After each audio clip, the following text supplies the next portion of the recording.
Hi guys, today I bring you some updates to the channel, some resources for learning the deck, and also an updated decklist.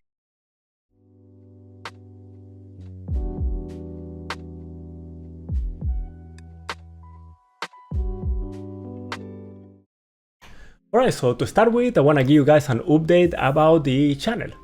So I have some good news and I have some bad news, and I know you guys really like the timelines in my videos, so you can go and click in the timeline to see which one you want to hear first. But the bad news is that I currently don't have any competitive Yu-Gi-Oh tournament that I can attend, at least in the coming months. The reason behind that is that the deck is literally releasing. I'm gonna get the cards literally days before the first regional I could attend, and the regional, the calendar just doesn't work for me for that weekend. So I'm not gonna be able to be in that regional, and apart from that, next month when we have the WCQ, I won't be able to be attending because I'm gonna be recovering from a surgery that is nothing big, but it's something I do need to rest for. So I'm not gonna be able to be competing in any Yu-Gi-Oh, at least higher than something like a locals or online tournament event anytime soon. So there is that part of the news. The good news is that I already speak with people in my locals, I already speak with people online, and I'm gonna be doing way more content for the channel, specifically focused on gameplay for the channel. And apart from that, the focus is gonna be gameplay with the deck, and also videos to make the short videos about the deck and about general topics of Yu-Gi-Oh that I have in mind. And so one thinking at least is that if I cannot compete, in the coming months with the deck in a high level event, I'm gonna at least try to create a battalion and a Ritual Beast Armada, give you guys the best tools possible to learn the deck and get better with the deck. So that's my focus, and hopefully that will help you, some of you guys, top your regionals, top your events, regardless if it's in Europe, here in the US, or somewhere else in the world. So yeah, so that's the update for the channel. Now the last thing I want to talk about before the deck profile, and I'm going to try to keep this as brief as possible, is that I have a lot of resources out for you guys to learn and improve with the deck. So let me show you some of these things that I have put together. And I feel I don't promote this enough, so some people might not know about it, especially if you're new to my channel. I have this spreadsheet that contains all the combos for the deck. And here I have, you will notice this is, say, work in progress, because right now I'm finishing the last combo lines. I'm putting links to those.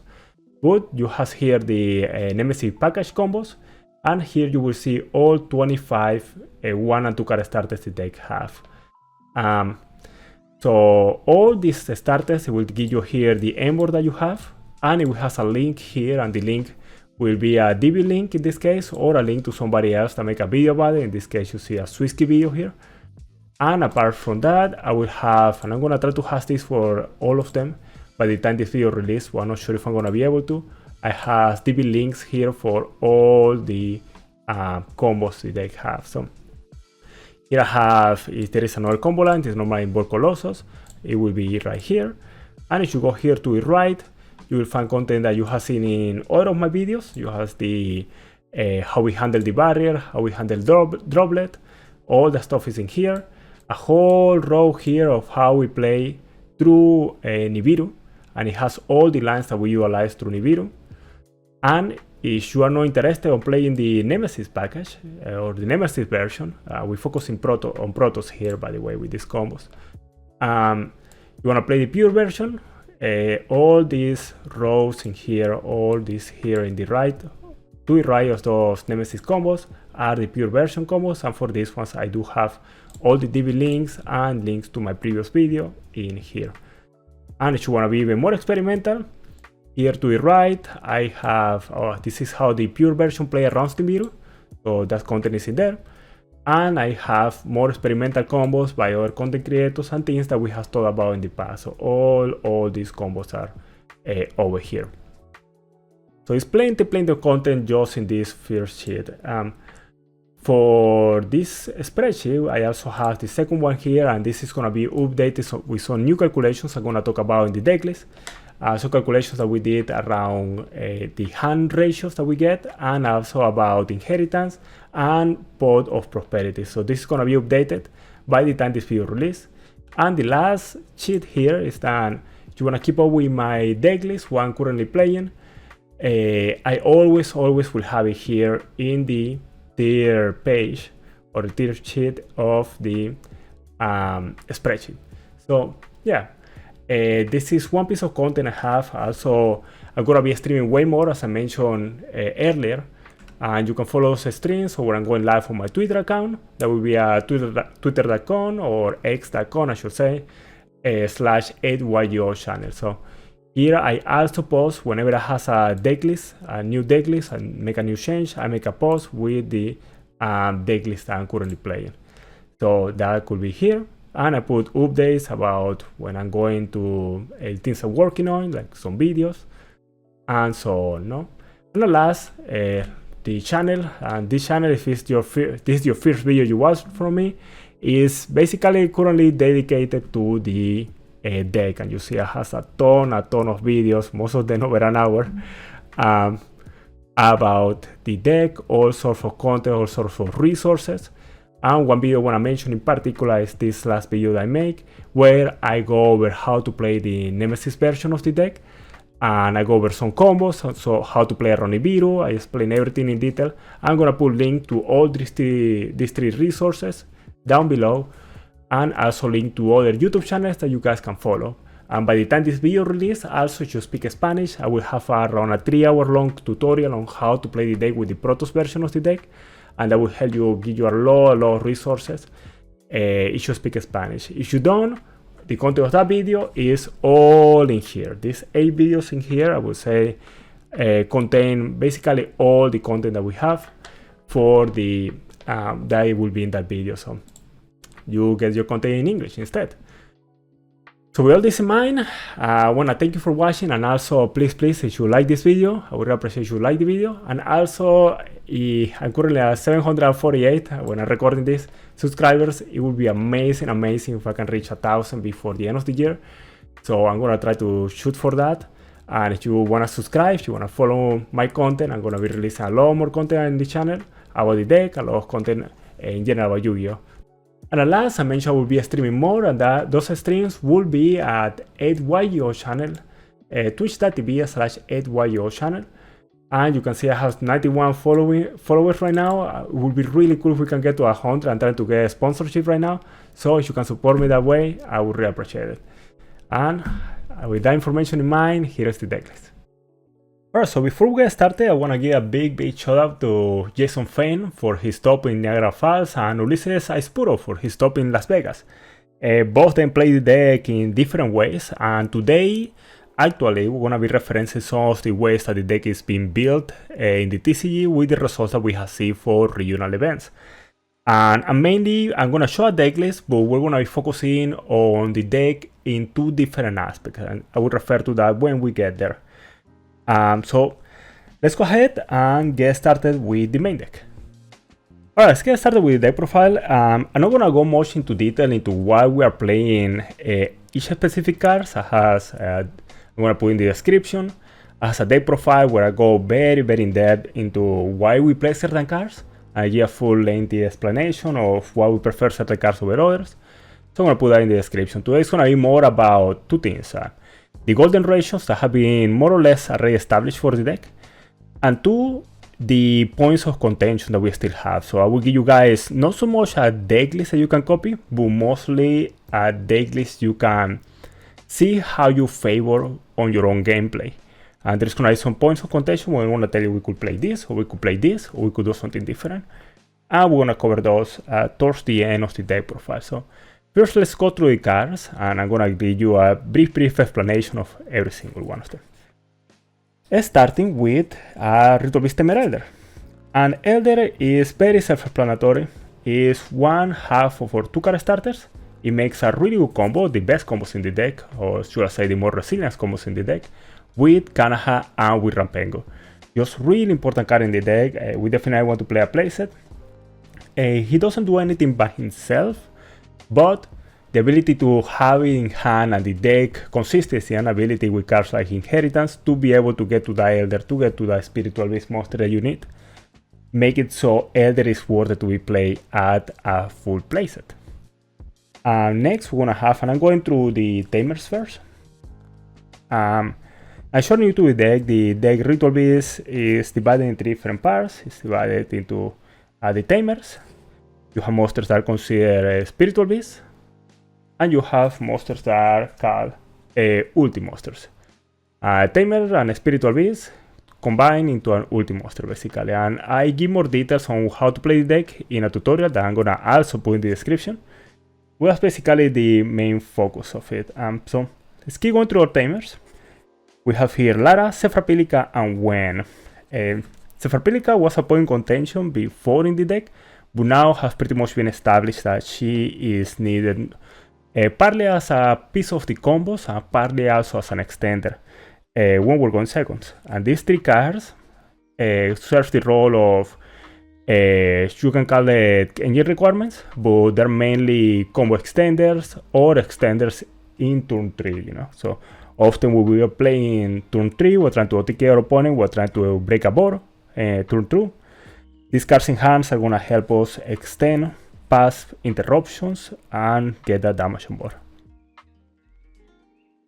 Next we have our Spiritual Beast. And here we have 3 Cannahawks, and Cannahawk is the most important 1 card starter in the deck. Just a really good card in general. Really good card 1 card starter. It's 1/2 of our best combos with Elder.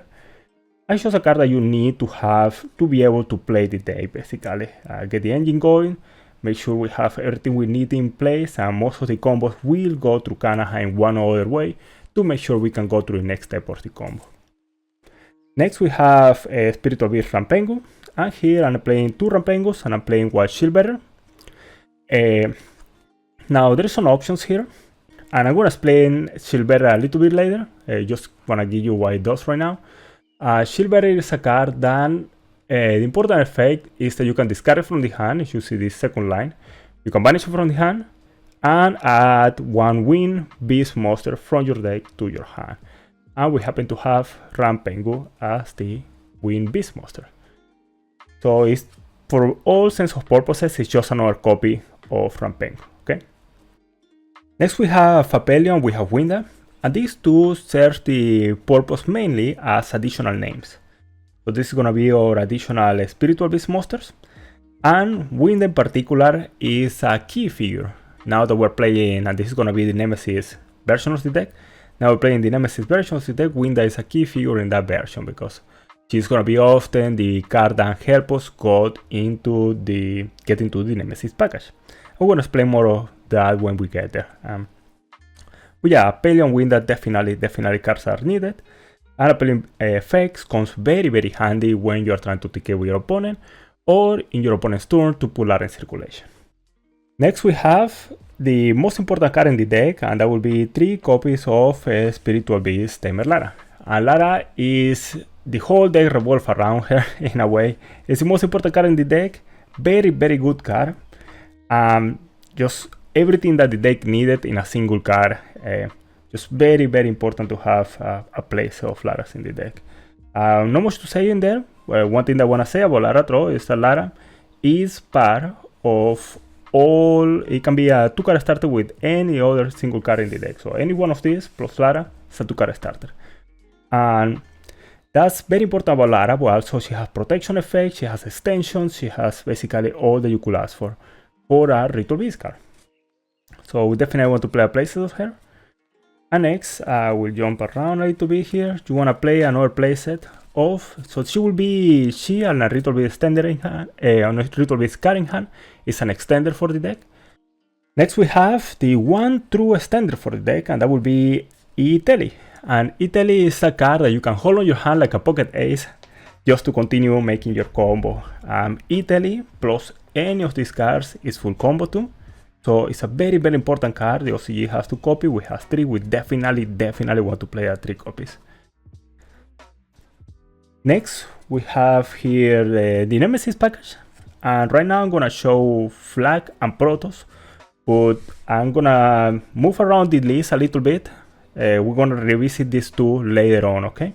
For now, all you have to know is that flag will search Protoss, and Protoss is here mainly as two things. So one, an onboard piece, and two, as a board breaker. And that purpose as a board breaker is the main reason Protoss is here. Let's cover that in a little bit. Let's keep moving through the list, and I want to reach the whole list, give you some golden ratios, and after we cover the point of contention, and that's where these two cards are gonna come back, okay?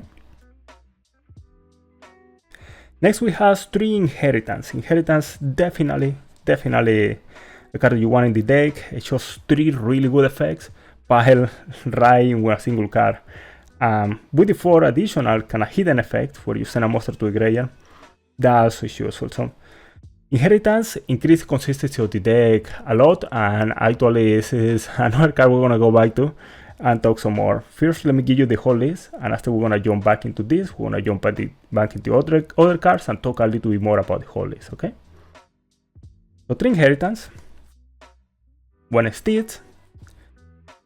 The 1 Steeds, just you need a defensive card, and we want to play only 1. 2 Steeds is not, the second one won't come up often enough, and I already gave a lot of explanation in my other video. If you want to go ahead and look at the video in the description, and you definitely only want 1 Steeds, okay? 3 Shifter, best hand trap in the deck. 3 Impermanence. We have 3 Book of Eclipse. Just really good defensive card in the deck. It's just astonishing how good this card is, and this is one of those cards that you have to play test in order to realize how good it is. If you see on paper, you might think, gosh, that card is not the best choice in this format, but play test it. You know, test it out with this deck, and you will notice the card performs really well. Help you against Handtraps, help you against the Viru. Really good board disruption. Really good as board breaker too. Just it does everything the deck wants. Just really good card with Eclipse. Next we have 3 Evenly here and 1 Dark Ruler. We're gonna go back to this in a little bit, okay? I promise. Just give me some time, and we're gonna go back to these cards. Alright, now let's go through the extra deck. Here we're gonna have 2 ulti-cannahawk. You definitely want 2 copies of ulti-cannahawk. Just really good card in the deck. You definitely need more than 1, and 3 is too much to have. So 2 ulti-cannahawks definitely. You got red ratio, we have 2 no-show dragons.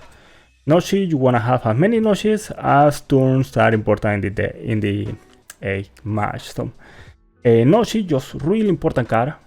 You will often find that Noshi is the one card that helps you keep playing once you get interrupted, and this increases the deck resilience. Noshi very important. You often, when you're going second, when you're going third, on turn 3, sorry, you want to put in circulation as soon as possible, just so you can get that targeting protection right on board. So next we have Ulti-Apelio, we have Rey Rautari, and we have Ulti-Apelio. 3 very important cards in the deck. Ulti-Apelio is in the middle of most of our combos. It could be argued that it's the most important extra deck monster we have actually. Ulti-Rautari, onboard piece, and also help us extend our combos, and Ulti-Apelio comes up here and there and help us not only as the card, the psychic that we send for our Rampengo effect, but also help us as protection. And so often you can get into simplified game state where Ulti-Apelio comes up. So put the card in the extra deck. Next we have, at least in this list, and I'm gonna cover this again in a little bit, we have Link Spider, we have IP, and we have SP. So for Link Spider, this is here for one reason and one reason only, and that is Nibiru. Link Spider is just our protections against early Nibiru, basically. So that's the main purpose Link Spider have. When we get Nibiru, we have some hands that can play through Nibiru pretty well, but if we get Nibiru early, Link Spider is key for those hands to be able to play through Nibiru properly. Apart from that, we have IP and SP, 2 really important onboard pieces. SP also serve a lot of purpose in the deck, and if you don't have SP, I'm gonna give a budget option in just a little bit. And IP just Embor piece, sometimes you just need a link to go to your combo, and IP also serves that purpose. So really good cards in general. And the last 4 here, and you will notice, you see the main deck, you notice there is one card missing. That's because we're gonna cover that in a little bit. You need to bear with me, but while I put the cards in here, just so you can get at least an idea of how the deck list is looking. And after we can talk about the points of contention, okay? That I think is the most important part about this video. Here I have Nightmare Unicorn. You need it. You need it as a board breaker. We have tried to find a better card to replace this, which just you need that link tree that will allow you to keep breaking the board, and not only that, also provide a much for access code. So very important card to have in the deck. And we have Apalooza, and Apalooza is just a card that you can go to. Once you have your Embor set up, you will often end up with something like IP, an Akimur Falco, or an SP. And Apalooza is able to convert those into actual negates, you know. You will often summon an Apalooza with 2 or 3 negates, and I can help you reinforce your Embor. The last card here is the Infernal Flame Banshee. And Banshee's purpose here is to be able to add to the hand a Pyro. She's able to add to the hand or banish it, and she's gonna be doing that 95% of the time with our Nemesis flag. So the idea is that we put 2 force together, we summon the Banshee add flag to the hand, flag add Protoss, and then we have Protoss there, no? Not to mention the Banshee effect, that when she's banished, if we have a Pyro on board, and recall Apelio is also a Pyro, with flag is a Pyro too, we can bring her back. So very, very useful card in the deck, and a central part of our Nemesis package. Alright, so let's put the last 2 cards here, so we can start talking about every single point of contention here. This is the part that I think is the central part of this whole deck profile. The last 2 cards that I'm playing here, you will notice this is 14 and 39. This will be card number 40 here. That will be our Nemesis flag, or Nemesis corridor, sorry. And our Thunder Dragon Colossus will be the card number 15 in our extra deck. Now, Corridor and Colossus kinda clash a little bit with what we have going on with Flag and Protoss, no? And that's understandable because Flag search a Nemesis, and you cannot search 2 Nemesis, you have to pick 1, no? So you will often pick Protoss, so you pick Colossus to go in, you pick Corridor to go into Colossus later on, no? Alright, so points of contention in the deck. So first, let me tell you the golden kind of ratios that we have for cards, okay? We know for certainty that we want to play all these cards. The only card, so this is basically golden ratios for the deck, if you want to think about it. The only card here that could differ between deck lists is if you play, oops, I'm trying not to mess everything else I have going on here. The only ratios in here that are in contention, and all this is also, I'm taking in consideration with this, just what I have playtested, what other people in my playtesting group, if you want to call it, have playtested, what I have seen in Discord group, what I have seen in the regional topping list that we saw over the weekend. The point of contention in here is if you play 3 Rampengos or you play 2 Rampengos and Shieldbearer. Now, what's the reasoning between one or the other? The reason behind playing Shieldbearer over Rampengo is that Shieldbearer will make your Nemesis cards live right away. So Shieldbearer banish from the hand as cost to search a Rampengo, no? So Shieldbearer has 2 purposes. One, it does that, and number 2 is able to thin our deck. So we don't have 3 Rampengos in the deck, we're not top decking additional Rampengos while we already have a Rampengo circulation, no? So that's the purpose behind playing Shieldbearer, no? Now, what's the downfall of Shieldbearer? The downfall of Shieldbearer is that there could be draw and locks in the format, and you're watching this video a couple of weeks from the release after Infinite Forbidden. We are expecting that draw and lock will make a comeback once the Fiendsmith package start being used, just because it's a really good counter against Fiendsmith cards, no? And if Droll is part of the format, if it's a card we're seeing everywhere, we should not be playing Shieldbearer, we should be playing 3 Rampengus instead, no? So that's the positive and that's the negative about Shieldbearer. I personally like Shieldbearer just because at least in this particular version I'm playing Corridor 2, I'm playing Flag. So with Shieldbearer, you are able to put those cards in circulation right away. The other effect, by the way, you notice it has an effect that can interact with Lara where you can banish a light monster to draw a card. That never comes up, so don't evaluate this card in that aspect, evaluate it in the aspect that is basically another Rampengu, no? So I personally like Shieldbearer. I do feel that this is a point of contention, it's something that we can, or you play Shieldbearer or you don't play Shieldbearer, is your decision. Like at this point, I feel that either or is good, it's a minor optimization if you think about it. So playing it or not is probably still a good idea. You're not making any big mistakes with your deck building if you're playing it or if you're dropping it. So if we keep talking about golden ratios, this is gonna always fit in the deck. These ratios, I feel that the ones are already well defined for the deck. And apart from that, the ratios in here are more or less already defined with the exception of the Nemesis Corridor and some contention for the Protoss. So all the cards that you see here, I feel are well defined as ratios. One card I want to talk about more in here though, before we get to the Nemesis package and the contentions there, is Inheritance. And Inheritance is a card you have seen people play 1, 2, or 3 copies in the past. What we have been realizing the more we playtest Inheritance is that Inheritance is a card that is important not only as a consistency piece, but also is important because of all its effects. Inheritance can often, and one of the effects that is kind of hidden effect, I guess you can call it, is that you often will be discarding a Ritual Beast monster to the graveyard.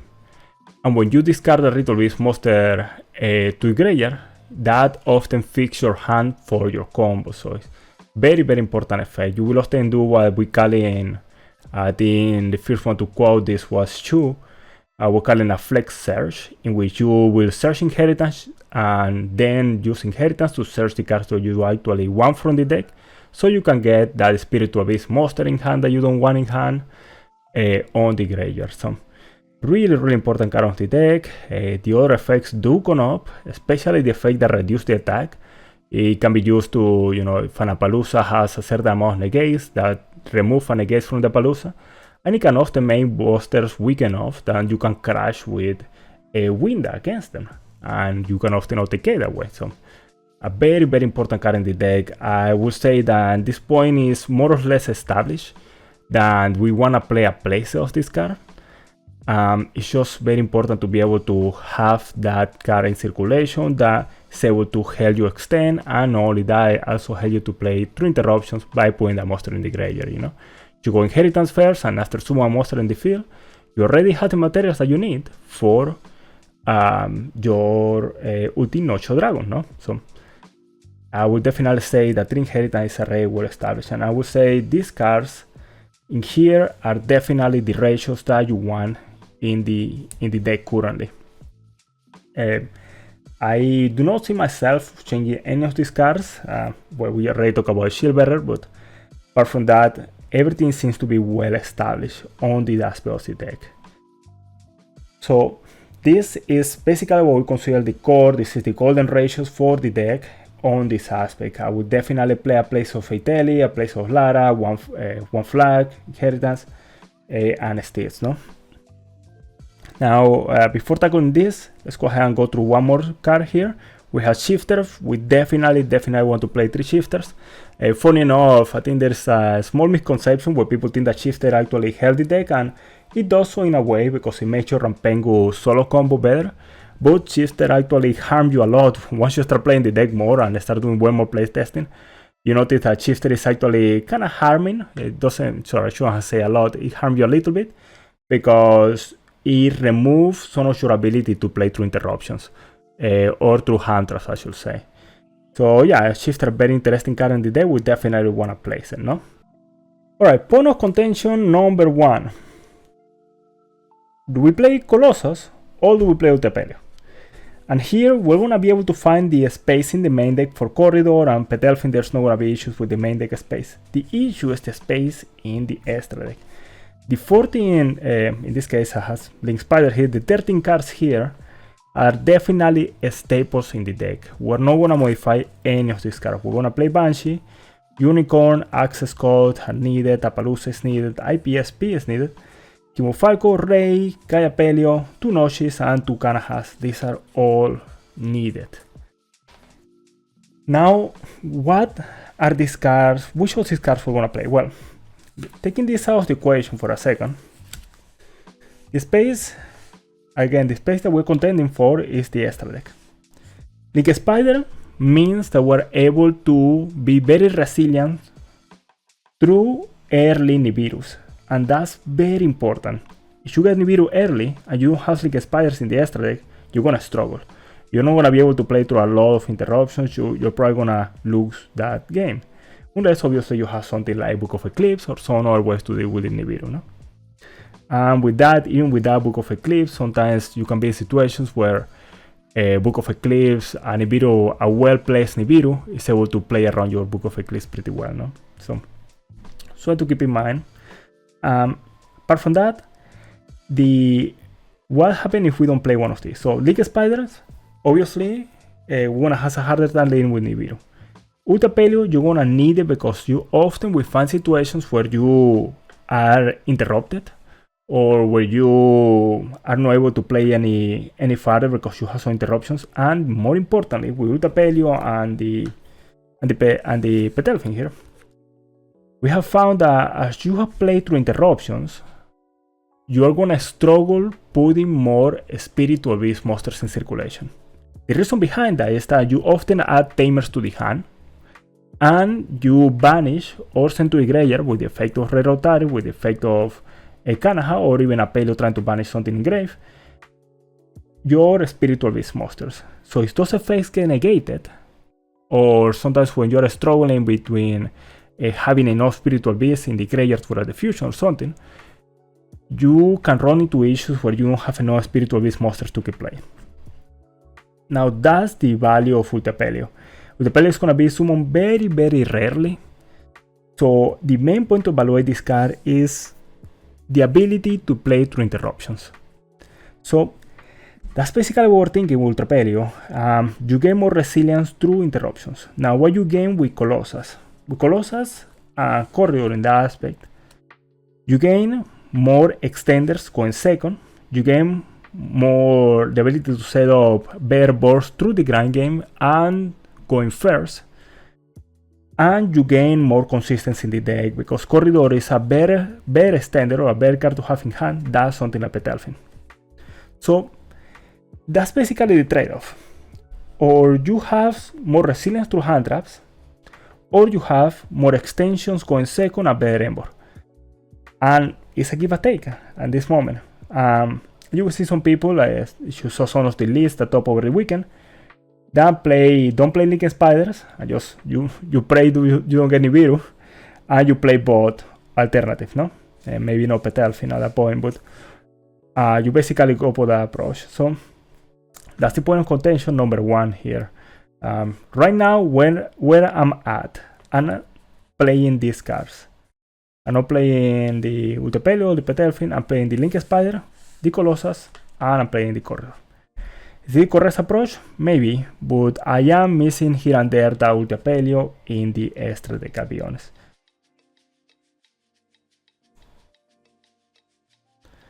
Now, point of contention number two. Do we follow a Handtrap approach or do we follow a Board Breaker approach? Now, each of these has their positive, and before we move into this decision, I'm noticing Infinite Impermanence is just too good not to play. Regardless if you're following a Board Breaker approach, regardless if you're following a Handtrap approach, it's just a really good Handtraps that doesn't play into TTT, and is a good Board Breaker piece. And it's just something that you can save face down, use it as an interaction with your opponent, use it going second, you can put it from your hand, negate a Skull Guardian, something like that. Or you can just simply use it to interrupt your opponent when they're going first. So just well-rounded card. I personally will definitely play 3 copies of Impermanence, regardless of which approach I'm approach I'm following. So counting that aside, we will have 7 spots, and you notice there is way more than 7 here. We're gonna pick the 7 handtraps we wanna play. So, or do we follow this approach, or we follow this approach? Now, I have tested very extensively Book of Eclipse, and I think it's a card that is just performs too well in the deck not to include. Now, this part is gonna be up to you. It's gonna be up to whatever you feel is the approach you wanna follow. The hand trap approach is you're basically saying my hand traps are good enough to weaken the board enough that my combos will be able to get through, my boards will be able to be made, and I'm gonna be able to be in the match or take care of the opponent or put myself in a good situation. No? With this approach, you're saying you're putting a lot of emphasis on Protoss in particular. You are basically betting on if the opponent is able to set up their board and you are able to evenly them. I'm going to talk more in detail about evenly in just a second. Your ability to put Protoss on board will limit the ability they have to extend on their turn, and then we can just kill them. You know, it's like basically saying checkmate with Protoss, which is a valid strategy just because of how insanely powerful Protoss is, no? So that's basically the two approaches. I'm personally leaning towards this approach.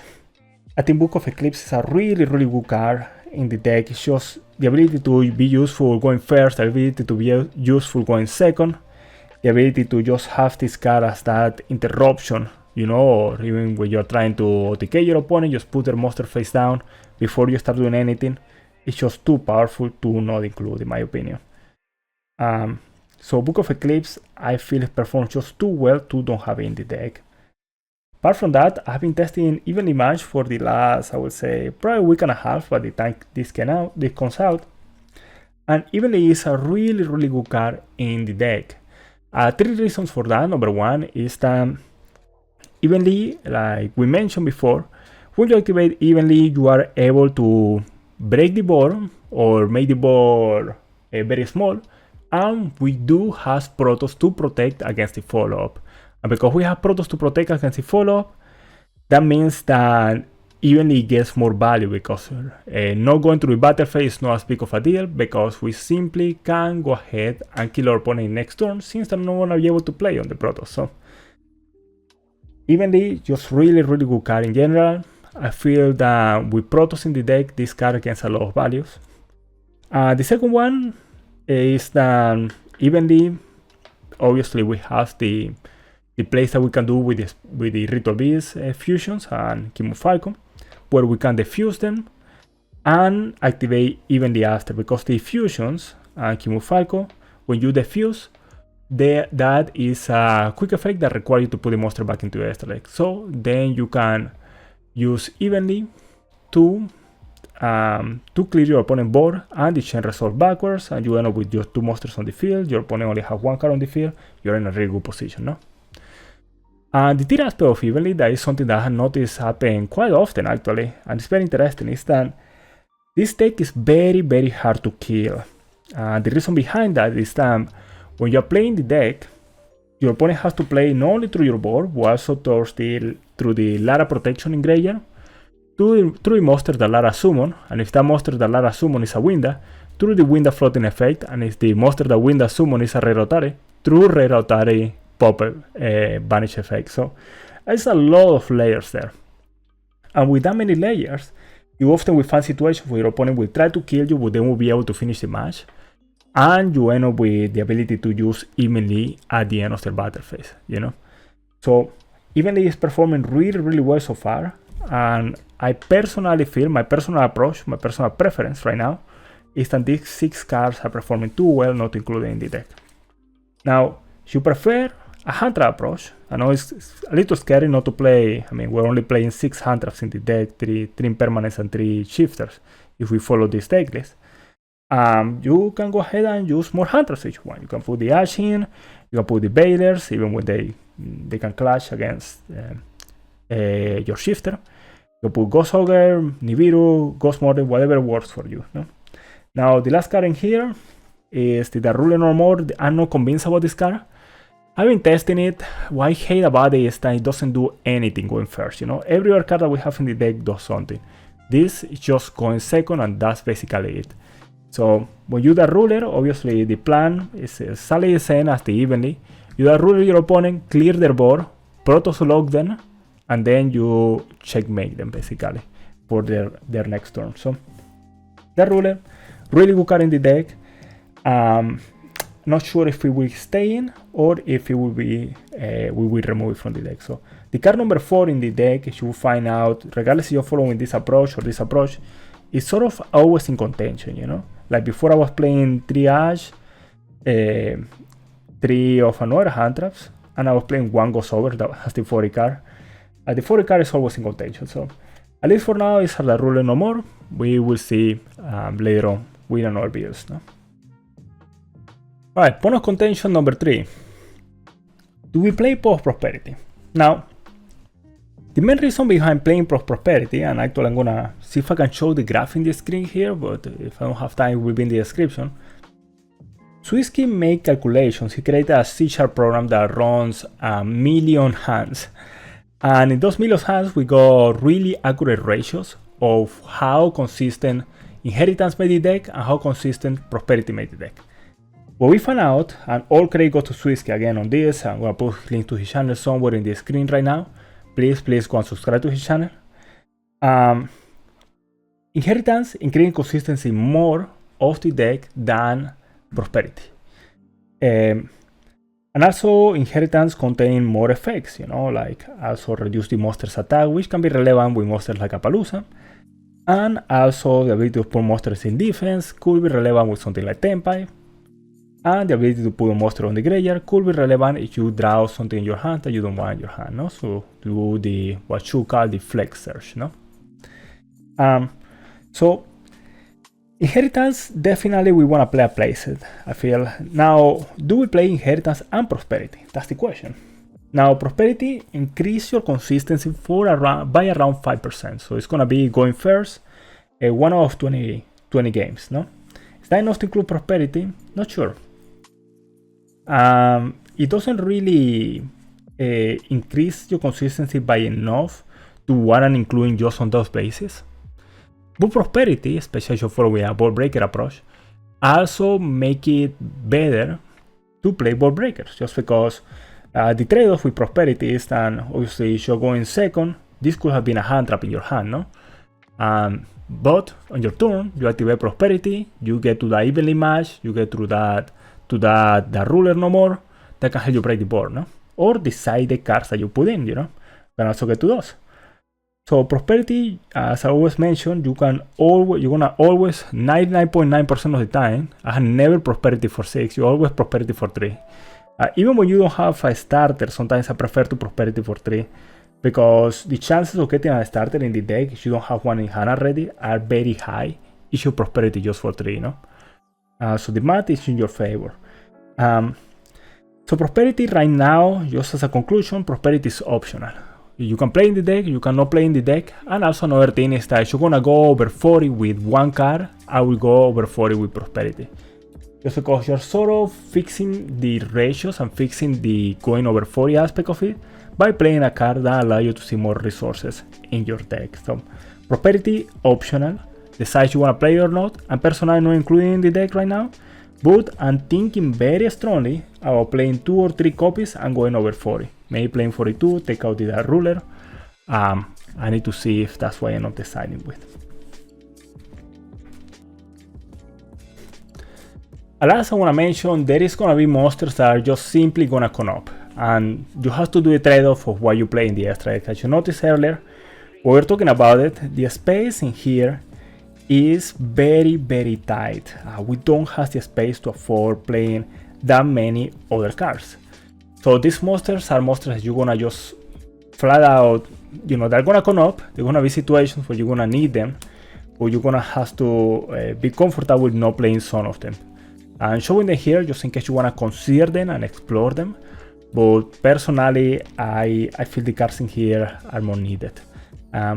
We have Typhoon that definitely comes up. There's matches that you simply win because of Typhoon, but you know, shouldn't have the space for it. It's gonna be difficult, no, to include it.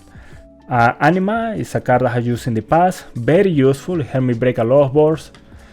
We just don't have the space for it. The second ulti Rotary does come up, especially with Wind Floating ability. Again, difficult to find the space for it.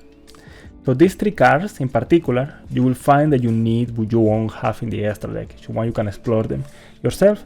And these last two come up here and there. Baguska and Exito Knight. I found out that they don't come up often enough. They don't come up often enough to warrant including the deck. So I'm not playing either of them. But these three cards, I can see realistically chances that in the future will be in the build. So just something to keep in mind. Alright, so trying to play the deck in a budget. Sadly, you're gonna have to, because there was a big miss for the Elder reprint. I believe Elder is like 20 or 25 bucks right now. And the Laras are like 20-25 bucks too. So sadly, you need these 6 cards for the deck. So you're gonna have to be able to afford them, which is really sucks for the deck, because it could have been very budget if they just give us good reprints and don't make the Lara a secret, no? Now, the other 2 cards in here obviously are surprised. You have Protoss and you have Spiritomb Knight. But at least these 2 have replacements. So if you're playing the deck, try to do it as budget as possible. For Protoss, we could play Echatos. And Echatos is Ryu card. It's a card we're gonna probably revisit around a month from now when Infinite Forbidden comes out. Just because this has some interesting interactions with the Fiendsmith package. And we might consider going in that direction with the deck. So, Echatos, card that could replace Protoss in a budget build. And Hagar Lizardos, and if you haven't seen this card, is a TCG exclusive. And basically what it does, at least for the deck, is that it's able to grab a 2000 attack or less monster and banish it. And this is gonna be banishing in particular or Infernal Flame Banshee. So that's basically what Lizardos is gonna be doing. So because of that, it can replace SP in the deck if you're trying to keep it as budget friendly as possible. Alright, so now for the side deck. At least for this version of the deck, I am side decking in the Ash and no main decking Ash Blossom, putting her in the side deck since I'm playing board breakers. I'm side decking in the other 2 rulers. You know, you saw one in the deck earlier, so this will be the other 2. I'm putting 2 Lightning Storms and Duster. And this aspect of the side deck, actually, let's move it to this side. This aspect of the side together with this. And I'm missing here the Contact C. For now, it's only 3 retaliating. But this aspect of the side deck is your insurance against unfair stuff, you want to call it. Retaliating C and Contact C is here for Branded in particular. Just because if you get Gimme Puppet, well, your board breaker approach is not going to work very well. So that's basically our side against that. And these are for, well, it works against a lot of decks, but also, you know, against Jubel it's pretty good, but also against Stone, no? Or if your opponent has that skill drain, sometimes it's hard to play through a skill drain with this deck, so you have a way to get rid of that skill drain, no? So that's basically our 6 or 7 cards. You see the Contact C, that we will have in the side deck for unfair stuff, no? Apart from that, I like to have one card that's dedicated to going first. In this case, I'm putting Dimensional Barrier. I'm gonna speak about some other cards that could be here in just a minute. And the last card is a Cowboy. And remember, if you're playing an extra deck, it has to, an extra card in the side deck has to have the same sleeve. You have to have an extra sleeve for it. So now the Cowboy is interesting because in theory, it feels like we will need a card for time, no? Just because our deck is 1, the combos are very long, 2, the opponent is likely going to read a lot of your cards because it's not a deck that is a lot of people are playing. So Cowboy will feel that it's needed, but over the weekend, at least from here in the deck profile, from the both the topping lists by Jason and Ulises, it seems like Cowboy wasn't needed, or that way to win in time wasn't that needed. So right now, this is in a point of contention, you know, the Cowboy here, and you know, remember they pay for the contact C, this could be the contact C over here, at least for this particular side deck, no? Now, what other cards I'm thinking about?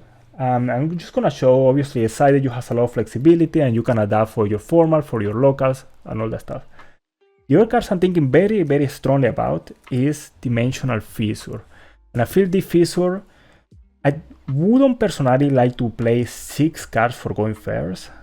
So I will maybe put the Diffusers over the barriers, but then you are weaker against Tempai, so just keep that in mind.